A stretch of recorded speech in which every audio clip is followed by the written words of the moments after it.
Health లేదు, మెత్తటి ఇసుక వాడేది.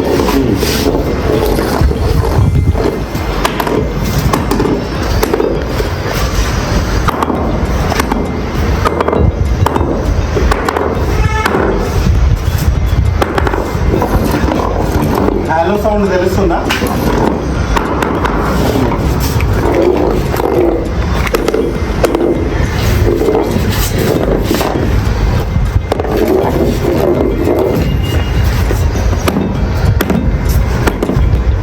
మెత్తగా ఉంది, ఇలా కొడితే చుట్ట లోపల పోతుంది.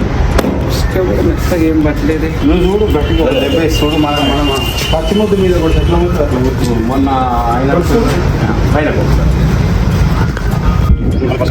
ఏదో అప్పుడు కొద్దిగా ప్రైమరీ వదిలేసి సో ఫంగస్ అంతా కూడా మనకు వస్తుంది. ప్రాపర్గా పెయింట్ వస్తుంది. కారణంలో కూడా గంటలు ఇదైతే మనం సన్నకంట కలిపి ఒకటే లేయర్ వేయాలి, గట్టిగా ఉంటుంది. ఇప్పుడు ఈ చూడు ఈ రింగ్ ఎంతలా ఉంది, ఎంతమంది ఇప్పుడు రింగ్ ఉంది కదా. దీంట్లో ఏంది తేడా?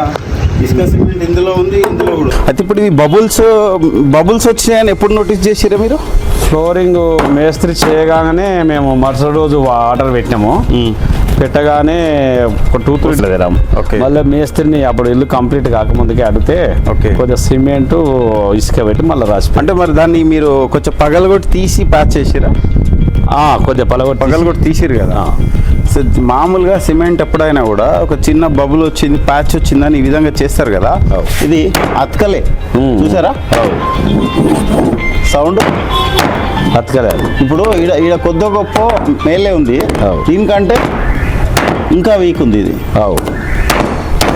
సో ఇట్లా ప్యాచ్లు రిపేర్ చేసినప్పుడు ఏంటంటే మామూలుగా దాన్ని ఒక షేప్, జామెట్రిక్ షేప్లో కట్ చేయాలి. అంటే 4 మూలలు బాక్స్ లాగా, కేక్ లాగా కట్ చేయాలి. ఒకసారి సిమెంట్ ప్యాచ్ ఫ్లోరింగ్ చేసిన తర్వాత ప్యాచ్ రిపేర్ చేసేటప్పుడు మామూలుగా మళ్ళీ సిమెంట్ ఇసుక మీద ఈ రిపేర్ చేసే మళ్ళీ సిమెంట్ ఇసుక అతకదు. ఆ పాతది కొత్తది అతకబడదు అనమాట. సో పాతది కొత్తది అతకదు, మనం సిమెంట్ మళ్ళీ అది లెవెల్ అవుతుంది కానీ అతకదు అనమాట. సో ఇదే ప్రాబ్లం. ఇప్పుడు ఇక్కడ చూడు, ఇదే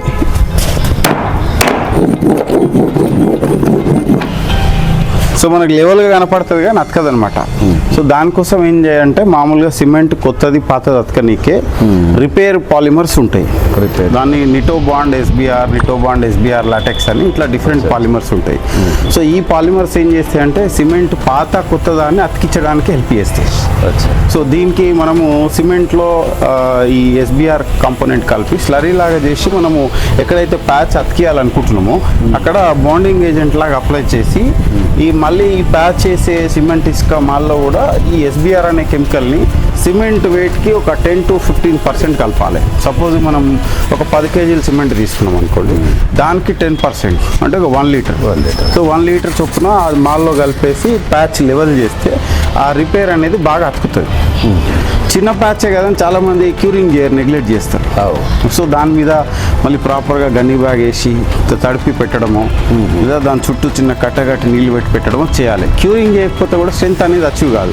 ఇప్పుడు మనకు మేజర్గా మీ ఫ్లోరింగ్ ఇది ఫెయిల్ అవడానికి రీజన్ ఏంటంటే ఇక్కడ మీరు చాలా మెత్తటి ఇసుక వాడిండ్రు. సో ఇప్పుడు ఇంచుమించు ఇది ఒక 2-2.5 ఇంచ్ థిక్నెస్ పడ్డది. ఇప్పుడు అక్కడ నుంచి ఈ స్లోప్ అక్కడ దాకా వెళ్ళాలంటే యావరేజ్గా 2.5 ఇంచుల థిక్నెస్ చేసిర్రు. ఈ 2.5 ఇంచుల థిక్నెస్ కాస్త ఇసుకతోటే చేసిండ్రు, ఇసుక సిమెంట్. సో ఇసుక సిమెంటు 2.5 ఇంచుల థిక్నెస్ చేస్తే నిలబడదు, ఈ విధంగా పగులు వస్తుంది. సో రీజన్ ఏంటంటే కొద్దిగా ఆయిల్ కలిపిండు.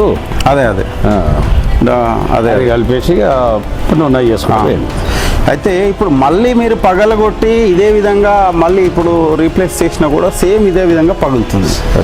సో ఇప్పుడు నెక్స్ట్ చేసేటప్పుడు మీరు తీసుకోవాల్సిన జాగ్రత్త ఏంటంటే ఫస్ట్ ఆఫ్ ఆల్ సన్నటి ఇసుక తీసుకోవద్దు, దొడ్డు ఇసుక తీసుకోవాలి. దొడ్డు ఇసుకతో పాటు కొంచెం చిప్స్ యాడ్ చేసుకుంటే మంచిది, బేబీ చిప్స్. సో ఎందుకంటే మనకు థిక్నెస్ ఎప్పుడైతే 2 ఇంచులు, ఇంచున్నర దాటుతుందో కంపల్సరీగా మనము చిప్స్ అనేది యాడ్ చేసుకోవాలి. అగ్రిగేట్ బేబీ చిప్స్ అంటాం. సో దీనికి ఒక మిక్స్ డిజైన్ ఉంటుంది. అంటే ఇప్పుడు ఎంత ఇసుక, ఎంత సిమెంట్కి ఎంత ఇసుక, ఎంత కంకర వాడాలనేది ఒక రేషియో ఉంటుంది. అది సివిల్ ఇంజనీరింగ్ కోడ్ ప్రకారంగా. ఇప్పుడు మీరు మనం కాలమ్స్ బీమ్స్ వేసేటప్పుడు ఒక బస్తా సిమెంట్కి మీరు ఎన్ని గంపలు ఇసుక, ఎన్ని గంపలు కంకర అని వేస్తారు కదా, అది కొలత పెట్టేసారు కదా. దీనికి కూడా ఆ విధంగా కొలత ఉంటుంది. బట్ ఫ్లోరింగ్కి వచ్చేసరికి ఎవరు పట్టించుకోవాలి. ఈవెన్ ఆ టైంలో మేస్త్రి కూడా ఏం మిగిలితే అది మెటీరియల్ తీసుకొచ్చి పైన లెవెల్ చేసి కళాయి పెట్టేసి వెళ్ళిపోతాడు అనమాట. సో దీనివల్ల ఏమవుతుంది అంటే ప్రాబ్లం, ఈ ఫ్లోరింగ్ ఓన్లీ ఇసుక సిమెంట్తో చేయడం వల్ల మనకి ఈ ఫ్లోరింగ్లో ఈ పగుళ్ళు వచ్చాయి కదా. సో ఇది థర్మల్ ఇంపాక్ట్ వల్ల వస్తుంది. ఇప్పుడు మనం సమ్మర్లో వచ్చేసి ఆల్మోస్ట్ 45 డిగ్రీల టెంపరేచర్ పోయింది. ఇప్పుడు మళ్ళీ మనము వర్షాకాలంలోకి వచ్చాం కాబట్టి 30 డిగ్రీస్ టెంపరేచర్ లోపలికి వచ్చాం.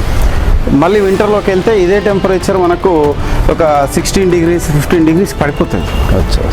అంటే అంత హై హీట్కి ఎక్స్పాండ్ అవుతుంది ఫ్లోరింగ్ అండ్ చల్లదనంకి కాంట్రాక్ట్ అవుతుంది. సో కాంట్రాక్ట్ అయినప్పుడు క్రాక్ అవుతుంది. ఎక్స్పాండ్ అయినప్పుడు ఫ్లోరింగ్ అనేది స్లాబ్ని వదిలిపెట్టి ఇలా పైకి వస్తుంది, కింద ఎయిర్ ఇస్తుంది. సో ఈ ఎక్స్పాన్షన్ కాంట్రాక్షన్ ప్రాసెస్లో మనకి థర్మల్ క్రాక్స్ అనేది ఏర్పడతాయి. సో ఇది థర్మల్ ఇంపాక్ట్కి నిలబడి ఉండాలంటే కంకర కలపాలి. సో మాన్యువల్గా చేస్తే అట్లీస్ట్ వరస్ట్ కండిషన్స్లో మనము ఎంత ఇసుక తీసుకుంటే అంత కంకర కలపాలి. గుడ్డి గుర్తు. కంకర అంటే 20 mm కంకర కాదు, మరి మనకు థిక్నెస్ని బట్టి 6 mm కానీ 10 mm కానీ వేసుకోవచ్చు. 10 mm వేసుకోవచ్చు. వేసుకుంటే గట్టిదనం వస్తుంది. ఫ్లోరింగ్ అనేది ఈ విధంగా పగులు రాదు. సో మనకి బాగా పనిచేస్తుంది. అయితే ఇప్పుడు చాలా మంది చేసే మిస్టేక్ ఏంటంటే, ఇప్పుడు ఈ విధంగా పగుళ్ళు వచ్చిందని ఫ్లోరింగ్ పగలగొట్టి తీసేస్తారు.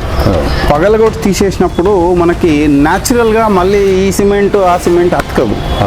సో దానికోసం మనం స్పెషల్గా బాండింగ్ పాలిమర్స్ని మనం చూస్ చేసుకోవాలి. రిపేర్ కోసం రిపేర్ బైండర్ పాలిమర్స్ అంటాం. ఇప్పుడు మనము ఒక సైకిల్ ఏదైనా ఒకటి బైక్ది ట్యూబ్ పంక్చర్ చేయాలంటే కూడా రబ్ చేసి దానికి ఒక సొల్యూషన్ పెడితేనే స్టిక్కర్ అతికిస్తుంది. సో బాండింగ్ ఏజెంట్ అనేది ఇట్ ఈస్ లైక్ ఒక సొల్యూషన్ లాగా పనిచేస్తుంది. సో ఈ సిమెంట్ ఆ సిమెంట్ని అతికిస్తుంది. సో లేకపోతే అది నీకు ఇప్పటికంటే ఎక్కువ వదిలేస్తుంది. అండ్ దాంతోపాటు మనము చిప్స్ యాడ్ చేసుకోవాలి. అండ్ దీంట్లో మనకి ఇప్పుడు ఫ్లోరింగ్లో పగుళ్ళు కొంచెం తగ్గించుకోవడానికి ఫైబర్స్ వచ్చినాయి. అని మైక్రో ఫైబర్స్ అంటాం. ఆ మైక్రో ఫైబర్స్ ఒక బస్తా సిమెంట్కి ఒక ప్యాకెట్ 125 గ్రామ్ ప్యాకెట్ ఉంటుంది. అది చల్లుకోవాలి. సో అది క్రాక్ అవ్వకుండా కంట్రోల్ చేస్తుంది. ఇప్పుడు ఈ విధంగా మనకి ఈ క్రాక్స్ రాకుండా కంట్రోల్ చేస్తుంది. అండ్ రెండవది క్యూరింగ్ అనేది చాలా ఇంపార్టెంట్. ఇప్పుడు ఈరోజు ఫ్లోరింగ్ కంప్లీట్ అయిపోయింది. నెక్స్ట్ డే మార్నింగ్ వాళ్ళు ఇప్పుడు ఫ్లోరింగ్ చేసిన తర్వాత కూడా మనకు కట్టలు కట్టి నీళ్ళు పెట్టి ఇంపార్టెంట్. క్యూరింగ్ కోసం మళ్ళీ మీరు దీనిపైన వాటర్ స్టాపర్స్ కట్టలు కట్టి నీళ్ళు పెట్టాలి. స్లాబ్ వేసినప్పుడు ఏ విధంగా పెడతారో ఆ విధంగా పెట్టుకోవాలి. ఎందుకంటే స్ట్రెంత్ అచీవ్ కాదు. ఇప్పుడు అదైనా కాంక్రీటే ఇదైనా కాంక్రీట్, కాకపోతే ఇందులో స్టీల్ వేయట్లేదు, అందులో స్టీల్ ఉంది. సో రెండు బిల్డింగ్ లైఫ్ ఎక్కువ ఉండాలి ప్రాపర్గా అంటే కంపల్సరీగా మనం ఈ ప్రికాషన్స్ తీసుకోవాల్సింది. సో ఇప్పుడు కట్టలు కట్టి మినిమం ఒక 1 వీక్ వరకు మనం వాటర్ నింపాలి. 1 వీక్ టు 10 డేస్ తర్వాత వాటర్ తీసేయాలి. సో ఇది పగలగొట్టి తీసేసినప్పుడు మేజర్గా మనకి ఈ కార్నర్స్ అంతా కూడా ప్రాపర్గా టేపర్, ఈ యాంగిల్ ఫిల్లెట్ అని గల్తా అని అంటాం. ఆ గల్తా పెట్టుకున్న తర్వాత స్లాబ్ అంతా క్లీన్ చేసి వాటర్ ప్రూఫ్ కోటింగ్స్ మనము 2 లేయర్స్ రుద్దాలి. సో దానికోసం మనకు SBR అనే పాలిమర్ని మనం సిమెంట్ కలిపి 2 లేయర్లు రుద్దొచ్చు. 2వ లేయర్ పైన మనం శాండ్ స్ప్రింకిల్ చేసుకోవాలి. సో దాని తర్వాత మనము ఈ ఫ్లోరింగ్ చేసే రోజు మనం ఈ కళ్ళ మలికినట్టుగా సిమెంట్ SBR కెమికల్ కలిపి స్లరీ లాగా చేసి ఆ జాడు చీపురుతోటి దాన్ని స్లాబ్ మీద స్ప్రెడ్ చేసుకుంటా దాని మీద మాల వేసుకుంటూ రావాలి. పచ్చి మీదనే పట్టుకుంటుంది. సొల్యూషన్ లాగా పనిచేస్తుంది. లేకుంటే ఫ్లోరింగ్ పట్టుబట్టదు అది. సో ఇప్పుడు ఈ వాటర్ ప్రూఫింగ్ కోటింగ్స్ స్లాబ్ ఏం లీక్ లేదు కదా, ఇవన్నీ మీరు అవాయిడ్ చేస్తామన్నా కూడా ఆ బాండింగ్ ఏజెంట్ అయితే అవాయిడ్ చేయొచ్చు. అది చాలా ఇంపార్టెంట్. ఇప్పుడు మామూలుగా ఇది తీయకుండా చేస్తే మటుకు యూజ్ నిలబడదు. ఇప్పుడు మీరు తీయకుండా చేసినా కూడా దీనికైనా కూడా ఈజీగా ఒక 30, 40, 50 రూపాయలు ఖర్చు పెడతారు పర్ SFTకి. కెమికల్ కోట్కి వేసినోడు ప్లస్ క్లీనింగ్ కానీ అండ్ మెటీరియల్స్కి వీడంతా ఒక మీకు 50 రూపాయలు లెక్క చెప్తాడు వాడు పర్ SFT. ఇప్పుడు పైన కింద కలిపి ఇంచుమించు ఒక ఎంత ఉంటుంది ఏరియా? అంతా కలిసి 1130 వచ్చింది. 1130 కదా. 1130 అంటే మీరు ఈజీగా 50,000 ఖర్చు పెట్టిస్తాడు. 50,000 ఖర్చు పెట్టించినప్పుడు ఏం ఉపయోగం ఉంది దాంతో? ఫ్లోరింగ్ అంతా డుల్ల ఉంది, దాని పైనుంచి ఏదో కోటింగ్ రుద్దిపోతే ఆల్రెడీ కింద ఎయిర్ ఇడిచిపెట్టింది ఫ్లోరింగ్. ఆ ఎయిర్ ఏమవుతుంది, హీట్కి రేపు మళ్ళీ సమ్మర్ వచ్చినప్పుడు బుడగల్లాగా ఉబ్బుతుంది. ఉబ్బి దాని మీద నడిచి చేస్తున్నప్పుడు అది పగిలిపోతుంది. బుడగలు ఏదైతే బబుల్స్ వచ్చినా పగిలిపోయి ఆ లేయర్ ఊడిపోతుంది. సో దానికి ఇది పైనుంచి వేసేది కాకుండా ఇది ఫ్లోరింగ్లో ఎలాంటి స్ట్రెంత్ లేదు, చాలా మొత్తం మెత్తగా ఉందన్నమాట. స్ట్రెంత్ లేదు, వీక్ ఉంది. మొత్తం పగలు కొట్టి తీసి ఈసారైనా మీరు చేసుకునేటప్పుడు సిమెంట్ ఇసుకతో పాటు కంకర కలపండి. ఎలా కలపాలి, ఎంత కలపాలో నన్ను అడగండి, ఆ టైంలో నేను చెప్తాను మీకు.